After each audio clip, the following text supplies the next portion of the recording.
السلام علیکم ورحمۃ اللہ وبرکاتہ۔ آج کی ویڈیو میں ہم جو لفظ سیکھنے جا رہے ہیں وہ ہے قالا، جو کہ قرآن میں 1618 بار آیا ہے۔ تو اگر ہم اس لفظ کو اچھے طریقے سے سمجھ لیتے ہیں، یعنی اس کا آیات کے ساتھ استعمال سمجھ لیتے ہیں، تو انشاءاللہ ہم بہت ساری ایسی آیتیں ہوں گی جن کا بیسک ترجمہ انشاءاللہ ہم کر پائیں گے۔ قالا کا بیسک ترجمہ بہت ہی آسان ہوتا ہے، لیکن یہ قرآن میں آیات کے ساتھ جب استعمال ہوتا ہے تو ڈفرنٹ کنڈیشنز ہوتی ہیں وہاں پر، تو اگر ہم وہ چھوٹی چھوٹی کنڈیشنز سمجھ لیں گے تو انشاءاللہ بہت ہی آسانی ہو جائے گی۔ تو میں نے کوشش کی ہے کہ آپ لوگوں کو میکسیمم کنڈیشنز بتا سکوں، اور میں نے چھوٹی چھوٹی آیات کے ٹکڑے لیے ہیں تاکہ آپ لوگوں کے لیے سمجھنا بہت ہی آسان ہو جائے۔ تو اگر آپ ہر ایک آیت پر غور کریں گے جو میں نے لینے کی کوشش کی ہے تو انشاءاللہ آپ کا بہت آسان ہو جائے گا۔ آخر میں آپ سے 2-3 سوال کروں گی تاکہ آپ کی انڈرسٹینڈنگ چیک ہو سکے، تو اس کو ضرور ٹرائی کیجیے گا اور کامنٹ میں انشاءاللہ جواب دیجیے گا۔ میری کوشش یہ ہے کہ بنا گرامر کے قرآن کو سمجھا سکوں تو انشاءاللہ سارے لوگ سمجھ پائیں۔ تو چلیے شروعات کر لیتے ہیں۔ ہمارا جو بیسک ترجمہ ہے قالا کا وہ ہے اس نے کہا۔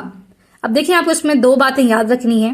قالا کا ترجمہ کرتے وقت ہمیں 2 باتیں یہ یاد رکھنی ہے کہ پہلے تو یا تو کہنے والا موجود نہ ہو، یعنی جو ہم آیت کہہ رہے ہیں اس میں کہنے والا موجود نہیں ہوگا، اور دوسری کنڈیشن ہوگی جس میں کہنے والا موجود ہوگا۔ تو پہلا جو ہم کر رہے ہیں اس میں کہنے والا موجود نہیں ہے۔ یہاں پر جو ہے سارا ترجمہ قالا کا ہم ترجمہ کریں گے اس نے کہا سے۔ تو چلیے آیات سے سمجھتے ہیں تاکہ آپ لوگ بہت اچھے سے سمجھ پائیں۔ جیسے کہ آیت ہے قالا انہو، دیکھیے قالا کا معنی ہو گیا اس نے کہا، اور انہو کا معنی ہو گیا بے شک وہ۔ دوسری آیت ہے قالا انی جاعلک للناس اماما۔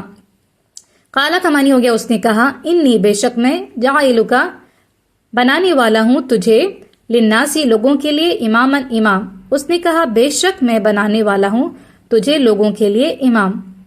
اب ہے قالا اسلمت لرب العالمین۔ قالا اس نے کہا، اسلمت میں فرما بردار ہوا، لرب یعنی رب کے لیے، العالمین تمام جہانوں کے۔ اس نے کہا میں فرما بردار ہوا تمام جہانوں کے رب کے لیے۔ اس کے بعد آیت ہے قالا ان اللہ اصطفاہ علیکم۔ اس نے کہا بے شک اللہ نے چن لیا ہے اسے تم پر۔ دیکھیں یہاں پہ اگر آپ ساری آیات میں غور کریں تو کہنے والا موجود نہیں ہے، اس لیے اس کا ترجمہ ہم اس نے کہا سے کر رہے ہیں۔ اس کے بعد دیکھیں اس طریقے سے آئے کہ پکار کے لیے استعمال ہوتا ہے، جیسے کہ دیکھیں یہاں پر قالا یا مریمو ہے، تو یا جو ہے نا پکار کے لیے استعمال ہوتا ہے۔ ایسی سچویشن میں بھی ہم ترجمہ کریں گے اس نے کہا اے مریم علیہ السلام۔ دیکھیں یہ جو دوسری آیت ہے اس میں بھی ہے یا قومی، تو یا قومی بھی پکار کے لیے استعمال ہوتا ہے۔ تو قالا یا قومی لیس بی ضلالہ، اس نے کہا اے میری قوم نہیں ہوں میں گمراہ۔ اس کے بعد دیکھیں اس طریقے کی کنڈیشن ہو جس میں کہ آپ کو دعائی یا لفظ ہو، جیسے کہ دیکھیں قالا ربی حب لی من لدنک ذریۃ طیبۃ۔ آپ نے یہ پڑھا ہوگا، یہ دعا ہے۔ تو دیکھیں یہاں پر ربی اس طریقے سے آتا ہے نا، تو یہ بھی پکار کے لیے ہوتا ہے، یعنی ربی کا معنی ہوتا ہے اے میرے رب۔ تو اس نے کہا اے میرے رب حب لی دے مجھے، من لدنک اپنے پاس سے، ذریۃ طیبۃ یعنی پاکیزہ اولاد۔ اس نے کہا اے میرے رب دے مجھے اپنے پاس سے پاکیزہ اولاد۔ اسی طرح یہ بھی دعا ہے قالا رب اغفر لی ولی، اس نے کہا اے میرے رب بخش دے مجھے اور میرے بھائی کو۔ تو انشاءاللہ آپ لوگوں کو کافی ساری کنڈیشنز پتہ چلی ہیں جس میں کہ آپ کو ترجمہ کرنا ہے اس نے کہا سے، یعنی یہاں پر کہیں پہ بھی کہنے والا جو کہہ رہا ہے اس کی موجودگی کا ہمیں نہیں پتا ہے کہ کون کہہ رہا ہے، اس لیے ترجمہ ہو رہا ہے اس نے کہا سے۔ اب ہم جو ہے باقی کنڈیشن دیکھیں گے جس میں کہنے والا موجود ہوگا۔ تو یہاں پر ہم ترجمہ کریں گے نام نے کہا سے، یعنی جو کہنے والا ہوگا اس کے نام سے ہم ترجمہ کریں گے، ٹھیک ہے۔ تو کیا دیکھنا ہے، غور کرنا ہے کہ کہنے والے کے نام پر پیش رہے گی، ٹھیک ہے۔ جو کہہ رہا ہوگا اس کو ہم پہچان کریں گے اس پیش سے کہ کہنے والے پر پیش ہے، لیکن اس میں بھی آپ کو پہچان کرنے میں مشکل تب آتی ہے جب جمع ہو یا 2 کے لیے استعمال ہو رہا ہو۔ تو انشاءاللہ ہم وہ کنڈیشن بھی دیکھ رہے ہیں۔ تو دیکھیے پہلی آیت دیکھتے ہیں، جیسے ہے اذ قال اللہ یا عیسیٰ۔ اب دیکھیں قال اللہ ہے یہاں پر، تو کہنے والا کون ہے؟ اللہ ہے، اور ان کے نام پر پیش ہے۔ تو اذ قال اللہ جب اللہ نے کہا، یا عیسیٰ دیکھیں پکار کے لیے استعمال ہوا ہے، تو اے عیسیٰ علیہ السلام، ٹھیک ہے، جب اللہ نے کہا اے عیسیٰ علیہ السلام۔ دوسری آیت ہے قالا فرعون آمنتم بہ۔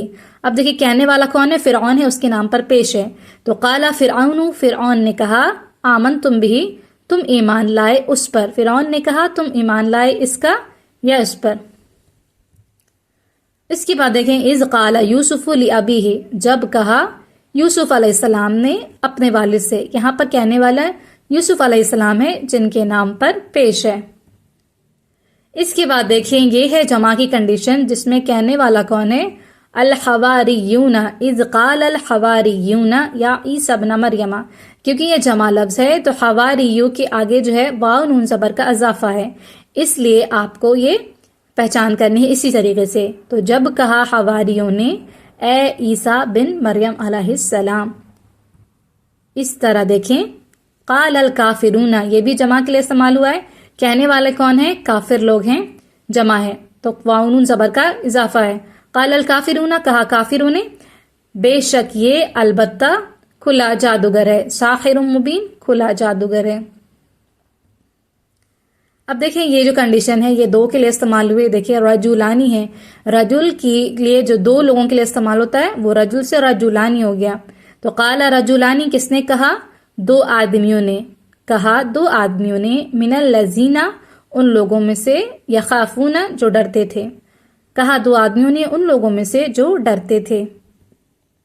اس کے بعد دیکھیں یہ کنڈیشن ہے وَإِذْ قَالَ رَبُّكَ لِلْمَلَائِكَةِ، یہاں کہنے والا کون ہے؟ ربو ہے، تو یہاں ربو پر پیش ہے اور کا جو ہے یہ تیرا تیری کے لیے استعمال ہوتا ہے۔